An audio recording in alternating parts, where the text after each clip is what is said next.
অনেক নোংরা কথা কোর্টের ভিতরে বলা হয়েছে। আরও একটা জিনিস আপনাদেরকে একটু বলতে চাচ্ছি,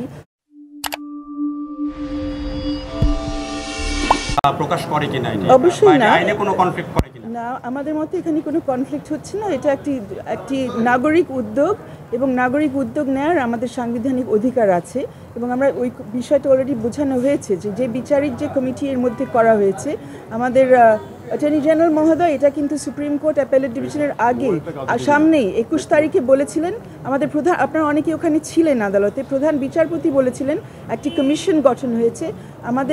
মাননীয় আমাদের অ্যাটর্নি জেনারেল ওখানে উঠে বলেছেন এটা কমিশন না, এটা কমিটি। এর পরবর্তীতেও আমরা খবরে যা পাচ্ছি এই কমিটি থেকে বলা হয়েছে যে তারা 6টি ঘটনা তারা তদন্ত করবেন। আমরা এখন পর্যন্ত প্রথম দিনের যে 6টি ঘটনা, এরপরে আমরা কিন্তু কোনো পাবলিক তথ্য পাচ্ছি না যে অন্যান্য ঘটনার উপরে কোনো তদন্ত কাজ চলবে। সেই পরিস্থিতিতে মনে করা হয়েছে যে একটি জাতীয় গণতদন্ত কমিশন, এবং আপনারা খেয়াল করবেন বাংলাদেশে কিন্তু অনেক নাগরিক তদন্ত কমিশন এর আগে করেছে। আমাদের সুপ্রিম কোর্ট বার অ্যাসোসিয়েশন থেকে 21শে অগস্টের সেই ঘৃণ্য ঘটনা যখন ঘটে, 21শে অগস্টের গ্রেনেড হামলা, সেই সময় আমাদের বার অ্যাসোসিয়েশন থেকে একটি গণতদন্ত কমিশন করা হয়, বার অ্যাসোসিয়েশন করেছিলেন। এর আগে আপনারা সবাই জাহানারা ইমামের গণতদন্ত কমিশনের কথা সবাই জানেন। মাঝখানে আরও অনেকগুলো হয়েছে। সাম্প্রদায়িক হামলা যখন হয় 2001-এর নির্বাচনের পরে যখন সাম্প্রদায়িক হামলা বিভিন্ন জায়গা হয়, আমরা অনেকে সেই তদন্ত কমিশনের সাথেও জড়িত ছিলাম তদন্তকারী হিসেবে, আইনজীবী হিসেবে, স্বেচ্ছাশ্রম দেওয়ার জন্য। তো তদন্ত কমিশন, গণতদন্ত কমিশন করার অজস্র উদাহরণ আমাদের স্বাধীন বাংলাদেশে আছে। কোনোদিন বলা হয়নি যে নাগরিকরা তাদের মতো তদন্ত করবে না। আমরা কোনোদিন বলিনি যে তদন্ত কমিশনের কাজটা, এখনও বলছি না এটা বিচারের উপরে কোনো হস্তক্ষেপ করবে।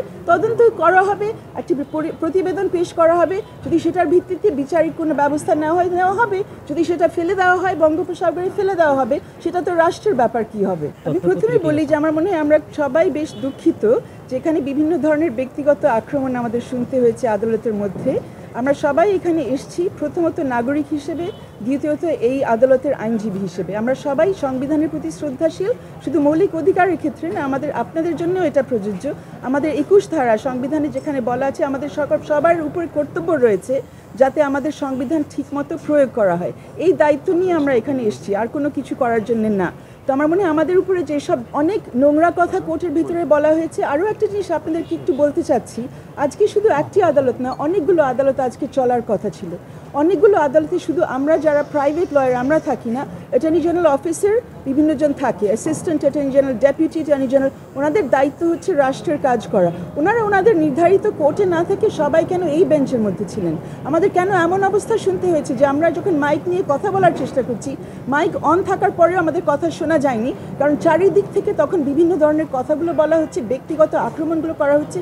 এই পরিবেশ কেন কোর্টের মধ্যে রাখা হবে? যারা এই পরিবেশ তৈরি করছেন ওনারা কোর্টের উপর আস্থা রাখছেন কিনা সেটাই আমাদের প্রশ্ন। আমরা গেছি আমাদের একটি পিটিশন নিয়ে, আমাদের কিছু বক্তব্য রাখার জন্য, সংবিধান হাতে নিয়ে। আমরা আর কিছু করতে এখানে আসিনি, এটা পরিষ্কার করলাম। আর আপনি যেটা সংখ্যার বিষয়টা বললেন, আপনার প্রথম প্রশ্ন ছিল যে কয়জন এর মধ্যে গুলিবিদ্ধ হয়েছে, কয়জন পুলিশের গুলির মাধ্যমে নিহত হয়েছে এবং সংখ্যা কি। এর মধ্যে আমরা কোনো সংখ্যার বিষয় এখানে নিয়ে আসিনি। একটাই আমরা তুলেছি যে পত্রপত্রিকা থেকে আমরা যে তথ্যটা পেয়েছি পিটিশনটা লেখার সময় সেটা আমাদের সামনে ছিল।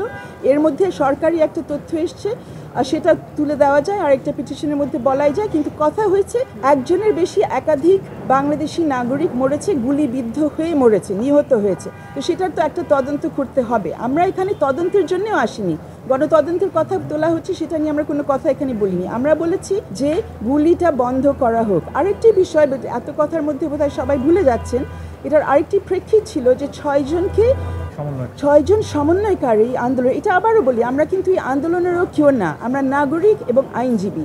আমরা এসছি সেই দায়িত্ব থেকে যে আমরা দেখছি অন্য 6জন নাগরিক যারা একটি আন্দোলনের সাথে সম্পৃক্ত, বলা হচ্ছে যে তাদেরকে ডিবির হেফাজতে রাখা হচ্ছে। আজকে আমরা শুনলাম যে এর মধ্যে তাদের বাবা মা তাদের সাথে দেখা করতে গেছেন। একই কথা, ওনারা কিন্তু নাবালক না, ওনারা একটি আন্দোলনের নেতৃত্ব দিয়েছেন, সাবালক, অ্যাডাল্ট, সুস্থ মস্তিষ্কের। এই অবস্থায় তাদেরকে কাস্টাডিতে রাখা হয়েছে, এটা অ্যাডমিটেড, কেউ ডিবেট করছে না যে তারা কাস্টাডিতে আছে। সরকার পক্ষ বলছেন ওই কাস্টাডি লিগাল। আমরা বলছি সেই কাস্টাডি লিগাল না। আমরা জানতে চাচ্ছি কোন লয়ের আন্ডারে ওনাদেরকে রেখেছেন। ওনারা বারবার বলছেন ওনারা নিজে যেতে চেয়েছেন। এখন নিজে যে যেতে চেয়েছেন এই প্রমাণাদিটা কোথায়? ওনাদের কি মুখের কথার উপর আমরা ধরে নিব না? ওনারা আমাদেরকে কোনো আদেশ দেখাবেন যে কিসের ভিত্তিতে ওদেরকে ওখানে নেওয়া হয়েছে। আমরা শুধু চাচ্ছি যে ওদের থেকে আমরা শুনি, কারণ আমরা জানি যে ওনাদেরকে হসপিটাল থেকে নেওয়া হয়েছে।